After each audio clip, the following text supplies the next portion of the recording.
tes IQ, bagaimana Bu untuk di bawah anak-anak usia 10 tahun? Saya sarankan untuk tes IQ itu jangan di bawah 10 tahun karena masih banyak perubahan-perubahan.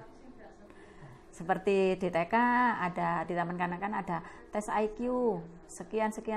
Saya sarankan jangan, karena itu hanya sebagai alibi, istilahnya sebagai penutup. Kasihan orang tua yang pemikir, anakku kok nggak nah itu saya kasihan. Lebih baik saya sarankan jangan untuk mengadakan tes IQ di bawah usia 10 tahun. Orang tua itu milih-milih untuk temannya anak, untuk sekolahnya anak, untuk temannya anak, itu biasanya milih-milih. Kenapa kok saya katakan milih-milih? Sekolah kalau tidak difavorit, sekolah favorit dia tidak mau. Nanti katanya sekolah yang ini, sekolah kok ecek-ecek. Nah, itu adalah orang tua yang tidak pernah menyadari bahwa sekolah favorit, sekolah ecek-ecek itu sebetulnya tidak ada. Karena apa? Kurikulum yang diberikan adalah sama. Tergantung bagaimana kita memberikan stimulus terhadap anak. Kalau stimulusnya bagus, yang jelas walaupun di sekolah ecek-ecek, dia juga akan jadi pemimpin yang bagus. Tidak harus di sekolah yang favorit. Sekolah yang favorit yang jelas akan menelan biaya banyak. Karena pembelajaran untuk anak-anak itu kan kinestetik, terus auditori, dan visual.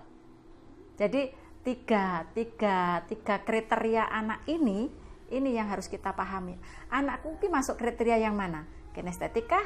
Visual kah? Auditori kah? Tetapi kalau auditori pasti gandengannya kinestetik. Kenapa?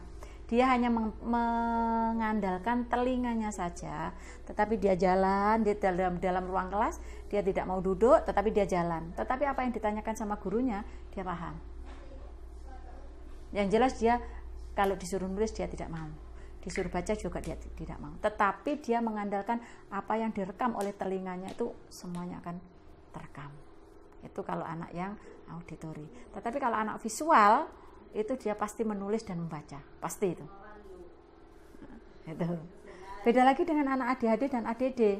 Anak ADHD itu adalah anak-anak yang mengalami gangguan gangguan pemusatan perhatian dan hiperaktif. Ini tidak bisa untuk disamakan dengan anak-anak kinestetik. Ini harus ada terapinya. Anak ADD, anak yang diam tetapi fokusnya tidak ada, tidak diimbangi dengan hiperaktif. Ini tidak bisa disamakan dengan anak-anak yang pendiam jago kandang. Tidak sama, ini harus ada terapinya. Jadi kita harus tahu latar belakang mereka pendiam, latar belakang mereka bergerak. Gitu. Kalau memang kriterianya memang ADD atau ADHD, berarti dia harus terapi. Tetapi kalau hanya kelebihan kinestetik, berarti ini karakteristik anak ini, berarti dia pembelajarannya dengan auditori. Tidak bisa dengan visual.